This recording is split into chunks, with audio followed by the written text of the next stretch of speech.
Hello, my shipmates. You may call me the Admiral. Avatar: The Last Airbender. What can I say about it?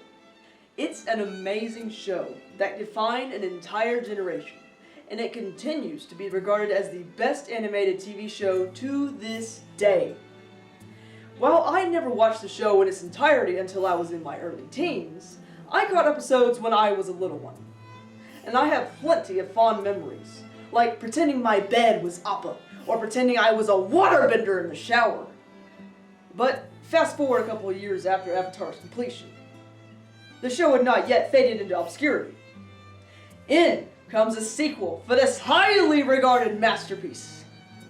A sequel known as The Legend of Korra. I didn't know much about it until recently. So, a few months ago, your Admiral was on YouTube, and I stumbled upon a video by one Lily Orchard, neutrally titled, The Legend of Korra is garbage, and here's why. Now, I hadn't seen The Legend of Korra yet in this point in my miserable existence, and I'd already been predisposed to hate it because that's what everyone else did. So I watched the darn video in its entire hour-and-a-half runtime, and I didn't disagree with it. How could I? I hadn't seen the thing. So while Lily did set me up to dislike the show as much as she did with the high production value of her theatrical length rant about a cartoon, there was still something about The Legend of Korra that drew me into it. Was it the stunning animation? No.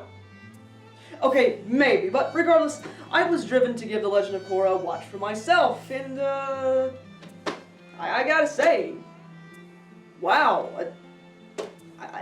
she was wrong. The show's not garbage. In fact, I enjoyed every episode quite a bit. Looking back on this long video, I can't help but squint my eyes at it. There were a lot of things I think Lily was just plain wrong about, and I wanted to set the record straight here. I'd never been inspired to make a response video on something of this nature, but look where we're at, Lily. You've given me no choice but to make an even longer response video, and I don't care if it's 3 years late!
In this video, I'm going to be showing direct clips from Lily's video before responding to them, but I'm going to make a quick exception here at the beginning.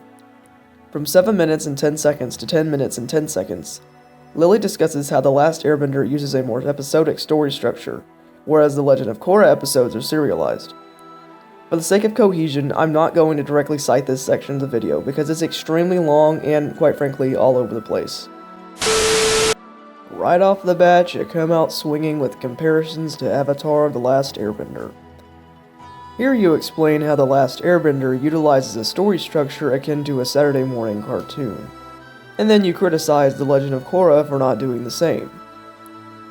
Surely you're aware of the stereotype that people only hate The Legend of Korra for not being Avatar: The Last Airbender.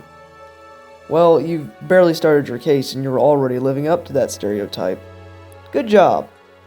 Instead of appropriately weighing the pros and cons to both serialized and episodic story structures, you just assert that The Last Airbender storytelling style is superior. God forbid you explain why, besides saying that people need short-term closure. Well, the rising popularity of serialized television ought to disabuse you of that notion. I myself am a fan of episode structures like this because, to use a metaphor, it feels like I'm an archaeologist gradually brushing dirt off an exciting discovery. Each episode reveals more of the metaphorical slab of hieroglyphics, and it makes me excited to see the consequences of the current episode play out in the next. The Legend of Korra is told in this fashion, which is found in a lot of newer television shows, especially anime. And you know what? That's A-okay. Same with the inverse. I understand that some people like to slow down and watch an episode every week, each with its own mini-story encapsulated in one larger story arc. While I don't think this is a superior storytelling style, I'm not going to judge anyone who's a fan of it.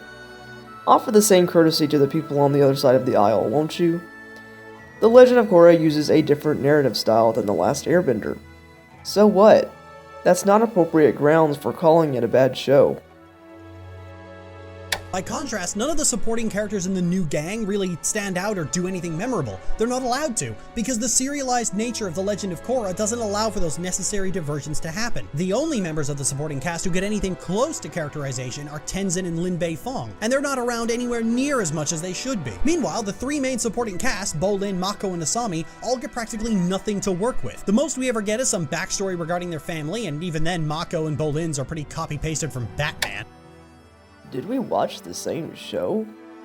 If anything, the serialized nature of The Legend of Korra helps us get closer to the characters. While Mako, Bolin, and Asami don't have a terribly complex or tragic backstory like Azula, they don't have to.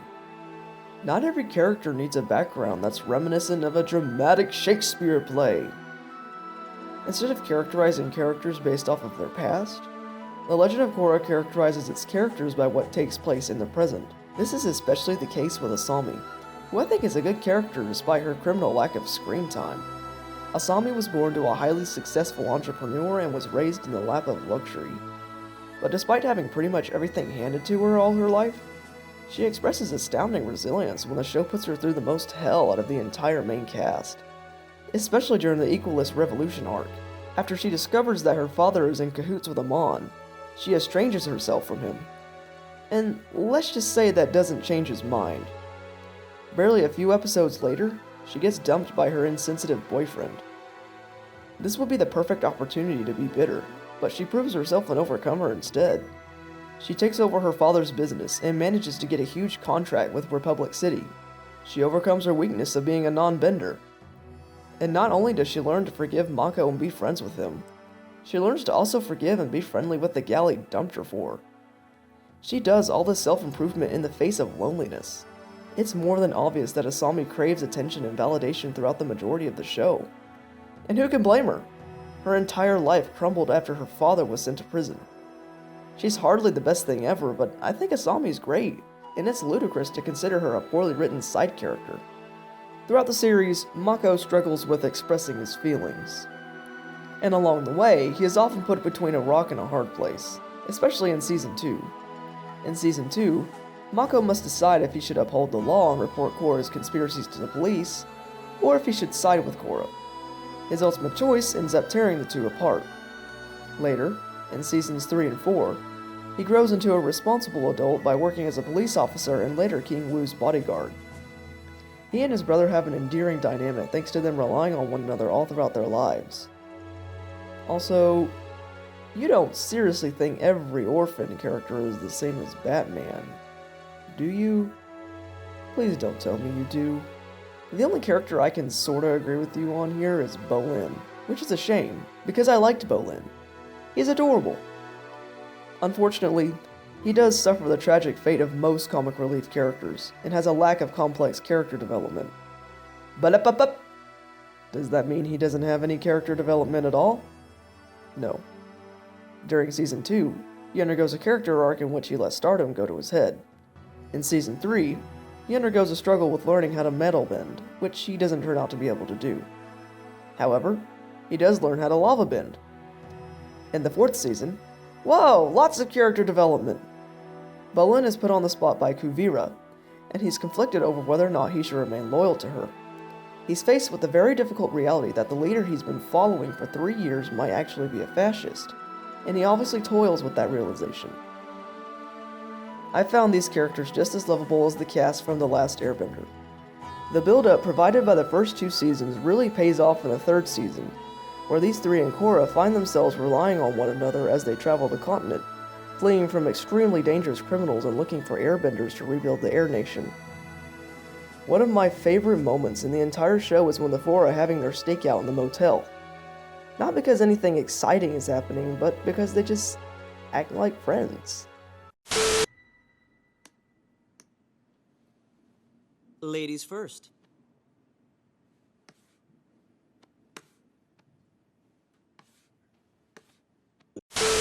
Just watching how everyone interacts and bounces off one another is endearing. The Legend of Korra handles character development differently than The Last Airbender. Instead of letting characters get their development in independent side stories, development is woven into the season's overall narrative. This is how serialized shows deal with character development, and The Legend of Korra is not a bad show for taking this route.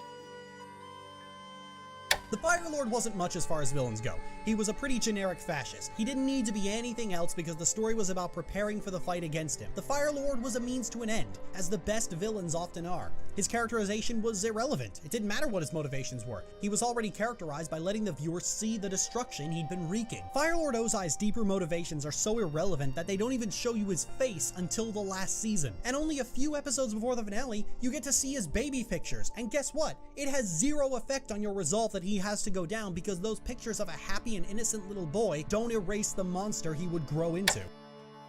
Oh my god.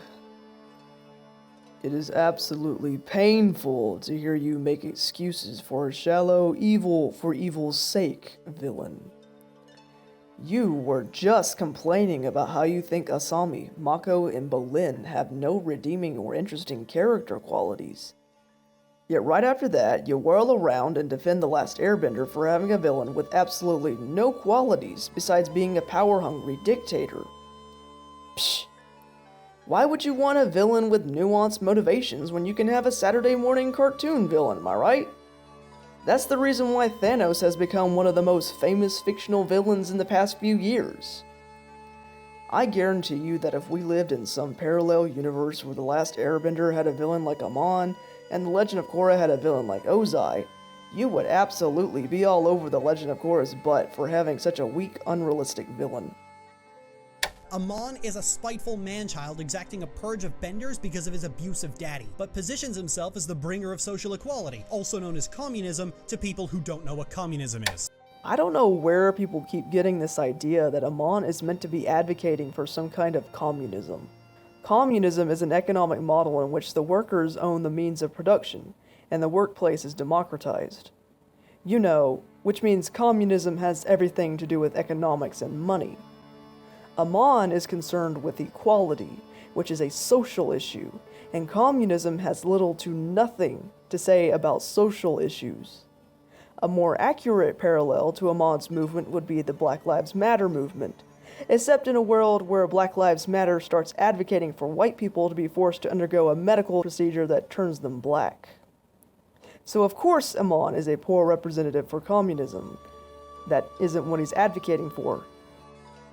Zaire is the only one who is actually motivated by his stated ideology, but his ideology is anarchism, which is the worst political ideology imaginable because it only exists to create a power vacuum for the 2 second worst political ideologies imaginable. He doesn't need an ulterior motive because the motive he has is already so stupid that it defies rationality. While the other 2 villains accidentally affect positive change by falling into it ass backwards, Zaire's anarchy does exactly what anarchy always does: create a power vacuum for authoritarianism. Yes! Congratulations! Congratulations! Congratulations! Congratulations! Congratulations. Congratulations! Congratulations! Congratulations.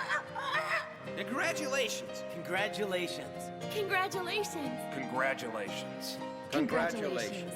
Congratulations, you did it! You figured out the point of making Zahir the villain!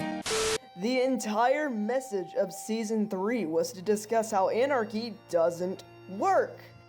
And what do you know? It didn't work. What I liked about Zahir was that he was, nuanced. He brought up great points during his rant about the uselessness and absurdity of monarchies. and it opens the door for more complex discussion on this topic. How far is too far when it comes to anti-authoritarianism? On what grounds and conditions should we give people power over an entire nation? How should we limit or balance that power? How should we respond when a leader violates its citizens' human rights? But no. The Legend of Korra is garbage for daring to try to dip its demographics' toes into these complex topics. The point of all 4 of the Legend of Korra's villains is to demonstrate how harmful extremist ideologies can be. That message can't be more relevant than in today when politics is starting to get very polarized and extreme. These new villains have to cram their stories into a single season, and not even a full season either. Each one is only about 12 episodes long, and the new themes are infinitely more complex than Conquest, but each one has a sixth of the time the Fire Lord and the gang were given. So not only is the story written in such a way that it doesn't get to have any necessary and plot-important breathing room, it also has to condense all its themes down so much that it's almost inevitable that they're going to fuck something up. At this moment in time, I wish you'd give some examples of how short seasons ruin the presentation of the villain's politics. Because I thought each season explained the villain's ideology just fine. The pacing wasn't too fast, or too slow. The first few episodes of each season explained the ideology of the villains. Then, the following episodes discuss their motivations. In the final episodes of each season, the villains are either stopped, or the logical conclusion of their ideology is met, and its harmfulness is demonstrated. While I think each season did a fine job in this respect, that doesn't mean it can't be done better. Personally, I think it would have been better for at least 2 of the 4 seasons to be dedicated to a single villain. I'd choose Zahir and the Red Lotus to be the villains of seasons 1 and 2, because the aftermath of their political beliefs are the direct cause of the next villain, Kuvira, who could then be explored in seasons 3 and 4. I'd make this choice because, in the series, the transition of villains from season 3 to season 4 was seamless, whereas Unalaq seemed to come out of nowhere after season 1. Unfortunately, this is the current model for television these days. They're not designed to be enjoyed in bite-sized chunks, they're designed to be binge-watched on streaming services. Netflix even goes as far as to release entire seasons at once, and take a while, guess what happens? That's right, people chew through the content in a few days because they have no self-restraint, and suddenly they're starved for content until next year. Just because the Legend of Korra episodes are designed to be watched in close proximity to each other, that does not make it a bad show. Do you realize how many other TV shows you'd have to criticize on these grounds? You'd probably have to call out every anime under the sun. Also, personal opinion here, but I actually prefer to wait until a show is finished airing before I begin watching it. Why? Because I feel a closer connection to the plot and its characters when watching it in this manner. I tried to watch Assassination Classroom as it came out weekly, and I just didn't enjoy myself nearly as much as when I watched the next episode when I felt like it. Some people enjoy consuming media differently than you. A show is not garbage for trying to appeal to that type of audience. The Last Airbender was the perfect marriage between serialized storytelling and episodic 3-act structure by using a war as a framing device that every episodic story was able to contribute to while still being its own contained plot. Remember how I mentioned that the Ember Island players recap the series by portraying it as Fire Nation propaganda? The Legend of Korra attempts a similar recap, but just has Mako, Bolin, and a handful of other characters simply recap the story, with Varric going as far as to emulate old 1920s style films. But they don't do this in the world itself, this is just how the flashbacks are framed. The big reason the Ember Island players worked so well was because you were seeing the story being told from the Fire Nation's perspective and how much they were lying. Even better, you got to see everyone's reaction to the play, with everyone hating it except Toph, who's loving every damn second of what's on stage. If the Southern Raiders, Tales of Ba Sing Se, and Zuko alone didn't exist, this would be the best episode of the entire series by virtue of how much it contributes just before the finale. Turning it into this is abysmal. They had a goofy recap in the original series, so now we have to have it here, so into the toilet we go. The sad part is that Varric retells his version as a 1920s film, but he's actually making films. So why didn't he just do that, retelling the entire story in his own Varric-y way and showing everyone? Maybe throw shade at the Last Airbender movie while you're at it. Something you've neglected to mention is that the Nuktuk segments served a purpose in the plot as well, just like the play in The Last Airbender. At this point in the story, President Raiko of Republic City has refused to lend aid to the Southern Water Tribe during the Civil War. So Varric, hoping to make money off the war if the United Republic were to join, decides to create propaganda films with Bolin as the star. And I think it would have been funny if episode 8 of season 4 were told in this manner as well. You are absolutely right in saying that this was a great idea. Given how goofy and over-exaggerated his rendition of the Water Tribe Civil War was, I can only imagine how off-the-walls funny it would have been if he decided to make a movie that retold the entire series. But I'll give you your answer as to why this is what we got instead. For reasons I'll contemplate on later, the 4th season of The Legend of Korra received a major budget slash, and it was only viewable online. As someone who's watched a lot of anime, I can tell you that recap episodes aren't uncommon in shows with a lower budget. Yuck. While I thought some of the humor in this episode was funny... Hello. Hey, it's Zahir. Oh, hey Zahir. Glad I caught you at home. Oh, very funny. This is perhaps the only episode I didn't like. But honestly, I can't fault the show or the creators for this. The lack of funds is the culprit here. So the closest thing we get to this is Bolin playing a waterbender in Varric's propaganda films in the 2nd season. If you pay attention, you can spot all kinds of opportunities for the story to divert and enrich in both the world and the characters, but because we're lashed to the main plot at all times, we never get to explore these ideas in detail. Imagine an entire episode around Tenzin teaching Milo to train lemurs, or Korra training with Toph, rather than clips of these thrown sporadically between the clips of the main plot. That's what you sacrifice when you go the route of serialization, as we have to keep yanking back to the main plot because we've made our bed in this mess, and now we have to sleep in it. If there was ever a lesson to learn from this mistake, it should be don't fix what wasn't broken to begin with. This problem isn't the fault of the serialized nature of The Legend of Korra. It's the fault of one of the writers, specifically DiMartino. See, I'm a writer myself, so I can't help but notice a lot of things about episode structure and pacing. And you know what I noticed? I noticed that every episode that contained a lot of jumping around happened to be written by DiMartino. So clearly this was a byproduct of his writing style. While I still greatly enjoyed his episodes, I do think DiMartino has a difficult time with pacing.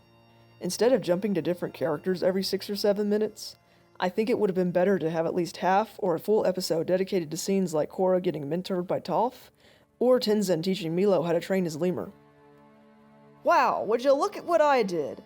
I criticized this show without calling it garbage. And I can do it some more! In a minute.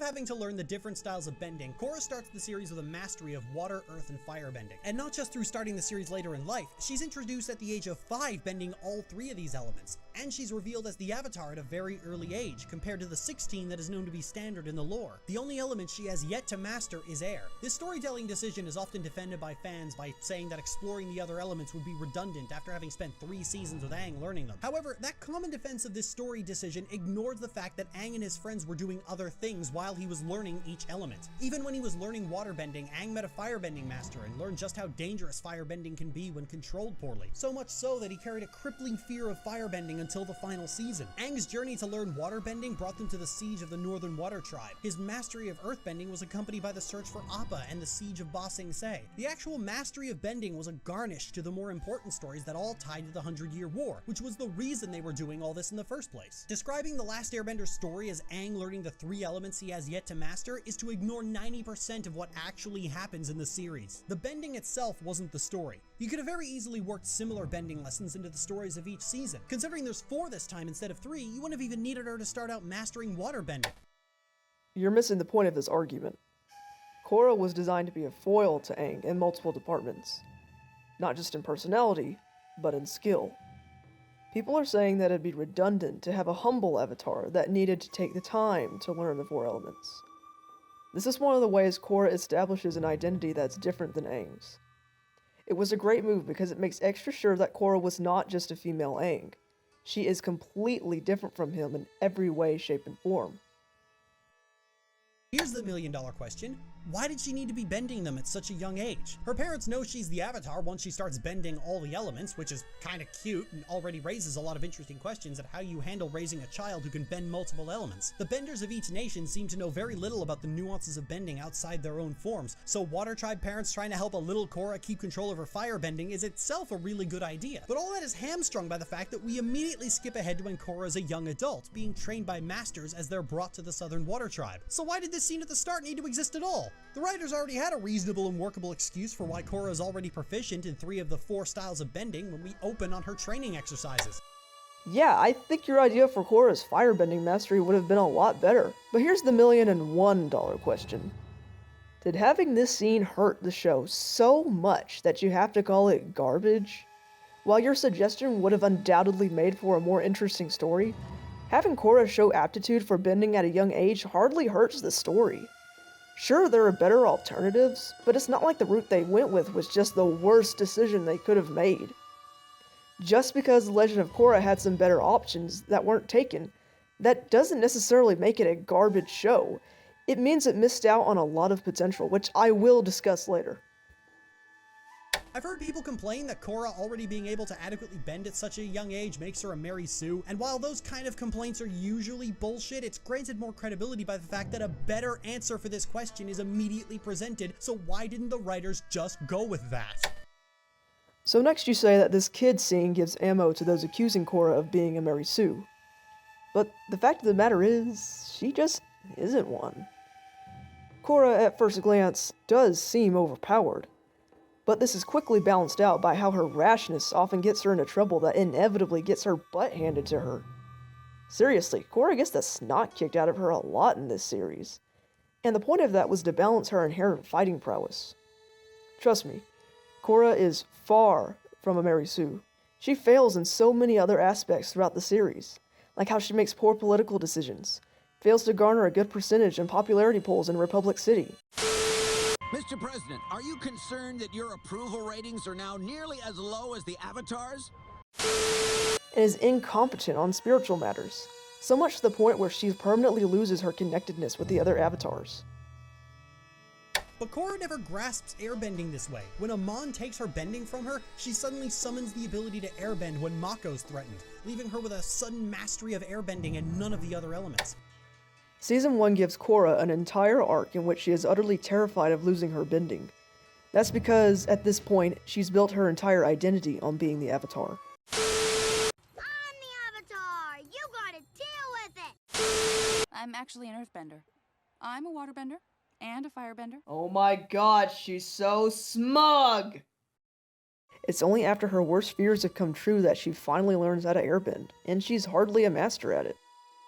You would think this would be a chance for Korra to truly respect bending as an art form now that it's been taken from her, putting her in a humbling situation as a counterpart to Yakone, who lost his bending and grew bitter and hateful as a result. But before the viewer can truly grasp the gravity of the situation or have any time to develop any sympathy for Korra's situation at all, Aang gives Korra back her firebending, earthbending, and waterbending, on top of giving her energy bending to reverse Amon's damage in Republic City, and you know what? Just for good measure, let's give her the Avatar state as well. Because why not? Why bother having Korra actually have to learn the gravity of the Avatar state like Aang did? In fact, the very first thing we see her do with the Avatar state is use it to win a race against children. This isn't a flaw in the show. It's a flaw in Korra, and she's purposely written to have this flaw. Right here, you're essentially criticizing the show for having an immature character, even though the following seasons repair those flaws. This is like criticizing A Christmas Carol for having its main character, Ebenezer Scrooge, be a selfish little twerp in the beginning of the story. Why bother having Korra actually have to learn anything? Let's just give her all the Avatar tools and wipe away the last bit of the Avatar journey, because apparently that would be just a rehash of The Last Airbender, except not really. Because it would be a rehash of The Last Airbender. The writers wanted to take a different route with Korra. Instead of her struggle being about mastering the elements, why not give her the aptitude right off the bat and let her struggle elsewhere, such as teaching her humility and maturity, or making her face countless dangers with her contact to her past lives severed. The show even acknowledges that Korra was wrong in using the Avatar state to win a race with children. No fair! You can't go into the Avatar state to win! You did what?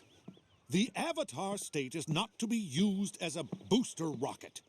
You are toying with a dangerous power that you obviously do not appreciate. It's the Avatar state, and I'm the Avatar. Who appreciates it more than me? Clearly, you need more training to grasp the depths of your spiritual connections.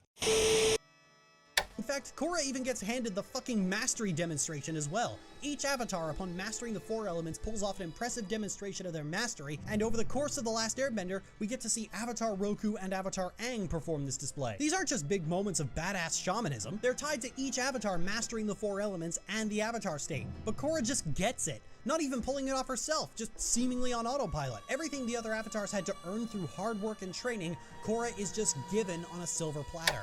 It feels like I'm a broken record at this point. Korra's walk of avatarness is unorthodox, but still balanced. And that's the key word here, balance.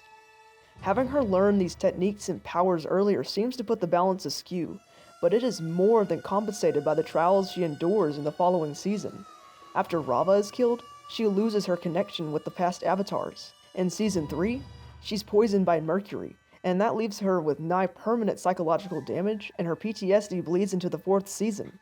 Hell, in the 4th season, she has no choice but to seek help from her enemy just to get back to the spirit world.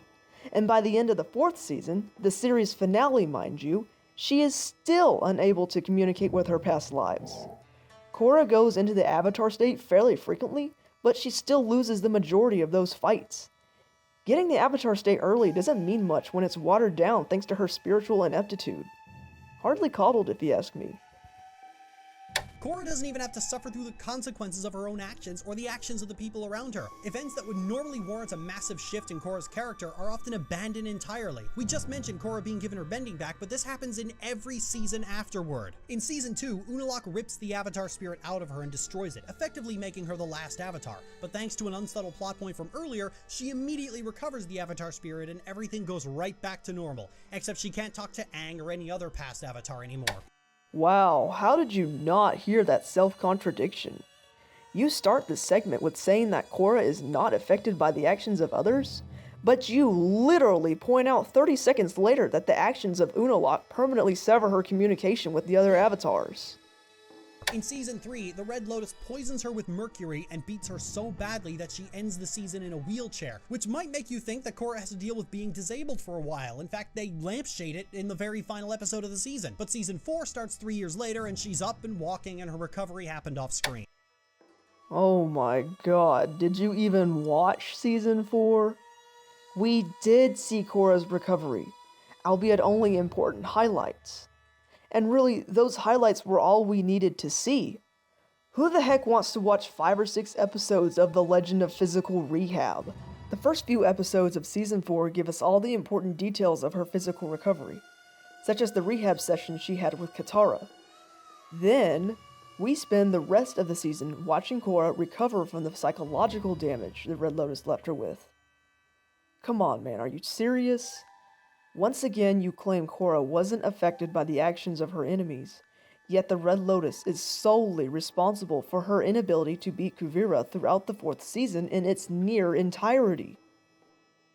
Korra doesn't even learn anything fighting these people. In both Season 2 and Season 3, as she's losing badly, she's saved by Jinora going up and the evil is defeated. Wouldn't this be a testament to the fact that she isn't overpowered and handed everything on a silver platter? Despite the power she has, Korra still needs to get help from her allies. I honestly don't know how a character getting help in one fight is a mark against this show. If the inverse were true, you would be complaining that Korra never lost. Just can't win with you, eh?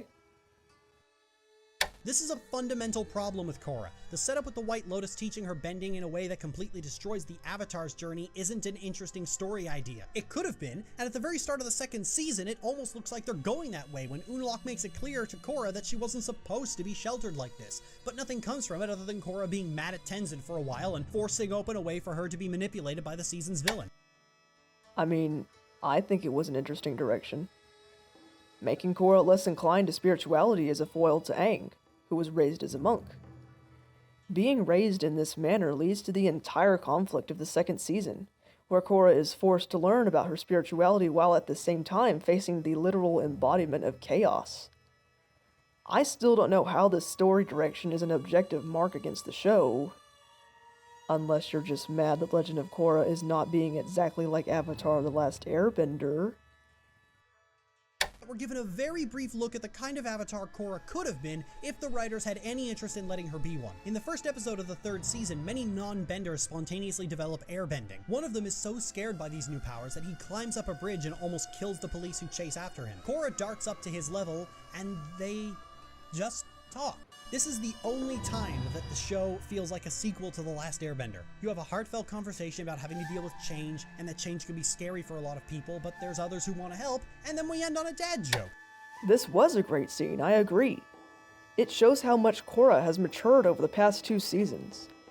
First, she was a dumb kid who took her powers for granted, but now she's become wiser and is able to offer counsel to others. This isn't the only time Korra behaves like this either. At the end of the 4th season, she and Kuvira have a similar conversation. You wanted to create a place where you and your people would never be vulnerable again. I may not have been an orphan, but believe me, I understand what it feels like to be afraid. After I was poisoned, I would have done anything to feel in control. This is the best scene in the entire show. It's touching, and it leaves an impact that far outweighs the chest lasers and airbending suffocation that the rest of the show so heavily relies on. I mean, the chest beam thing only happens once, and the suffocation thing only happens twice. It's just plain disingenuous to act as though these are the things that the show relies upon. It's the first and only time that Korra is in any way a compelling avatar, or that you could actually feel like she's grown at all. I refer you to a few minutes ago. To actually make the argument that Korra hasn't grown leads me to believe you haven't been paying any attention to this show at all. Would it have really been so horrible to have Korra go through a similar journey to Aang, but with new characters and setups? Yes, because then people like you would just complain that The Legend of Korra was just ripping off Avatar: The Last Airbender. Or it was Nickelodeon trying to milk the cash cow. Maybe both. Remember, Aang's journey wasn't just about learning the elements. There was a war on top of it, necessitating that he master the elements faster than any avatar ever had before. In The Legend of Korra, there is no journey, so the story has to stand up entirely on its villains, 3 of which are horribly mangled with contradictory philosophy on par with Pokemon Black and White, and the 4th of which is just Fire Lord Ozai with less intimidation factor. Once again, this is just another entire segment of you complaining that The Legend of Korra wasn't Avatar: The Last Airbender. I'll get into the villain's politics later once it's more relevant. Also, you listen here, Kuvira is the best thing about this show, you son of a... On top of all that, later seasons pull the Steven Universe gambit of using trauma in place of actual character development. After being poisoned by Zaire, Korra spends most of the 4th season wandering around the Earth Kingdom after having lost her avatar mojo. Well, okay, I guess that makes sense. Being beaten that badly will certainly leave this kind of effect on someone, but the problem is that she's the avatar and it's been 3 fucking years. The fucking avatar, who faces near-death experiences on a constant basis and even had her own goddamn soul ripped out of her body and slapped around like a wet paper towel, has been wandering around in a catatonic state for 3 years after this one fight, which wasn't even the worst fight she's ever been in. She reacts to Zaire with the kind of fear and paranoia similar to a war veteran, but Zaire isn't the worst villain she's fought and didn't even give her the most traumatic experience she's ever had. The fact that Korra shrugged off far worse than this means that the attempt to pull the trauma card on this one person rings completely hollow and smacks of desperation in response to an increasingly critical eye being turned toward Korra as a character. Well, let's look over what all happened toward the end of the 3rd season. Zaire poisoned her with mercury, which looked extremely painful by the way, and attempted to induce the avatar state so we can kill her mid-avatar state. Doing so would end the avatar line, so the fate of the avatar is depending on her ability to suppress the state as it tries to get out. This is more than just physical warfare. This has a strong psychological component as well. Not only that, but the mercury left her so weak it rendered her handicapped for nearly 2.5 years. When she's finally back on her feet, she's so weak she can't even fight off some petty bandits. She's ashamed and doesn't feel worthy of being the Avatar. I'll admit that this entire development arc could have been done a lot better, but it's not nearly as bad as you make it out to be.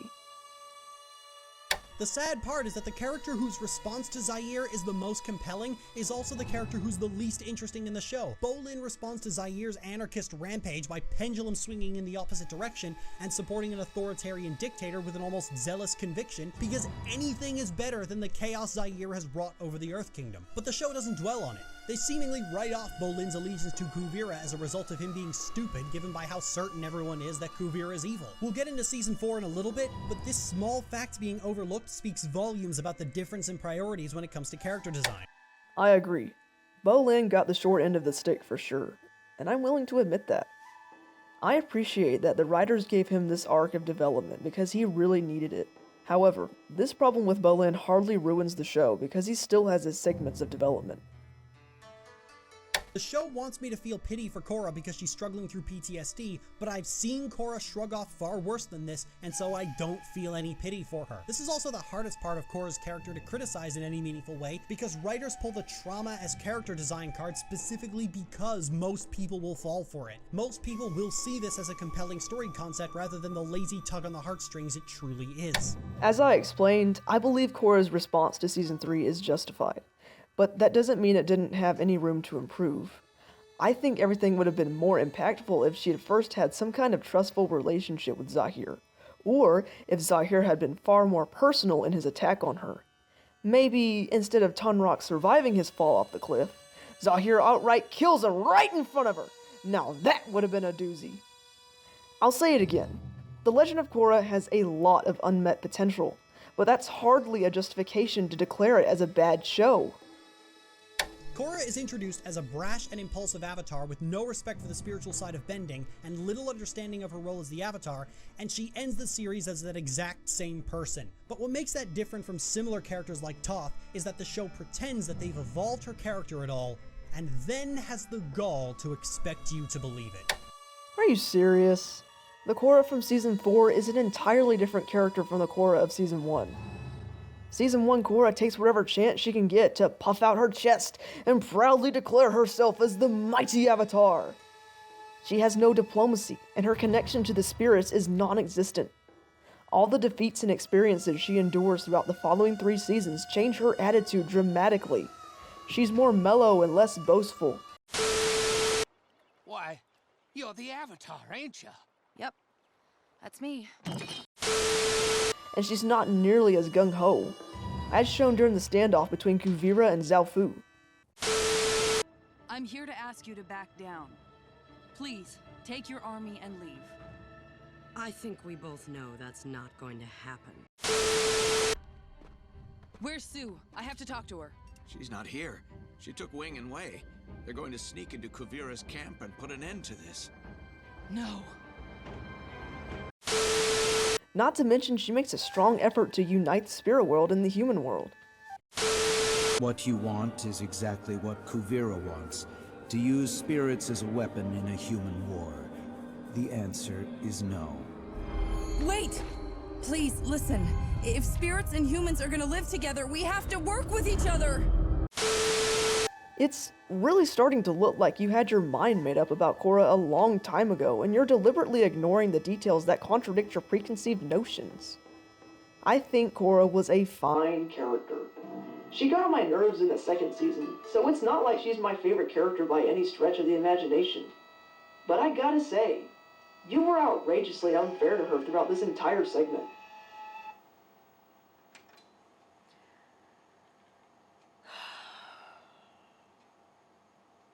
You know, it's taxing dealing with all that negativity. Which reminds me, there will always be negativity in this world, no matter what you do. There will always be that person who will say you're not good enough, even after you've tried your hardest. Try not to let those people get you down, okay? If you give it your best, you gave it your best. Anyway, it's getting late. It's almost time for my crew and I to be eating dinner. Be sure to catch me next time for part 2. Until then, I'll be seeing you, my shipmate. Have a good one.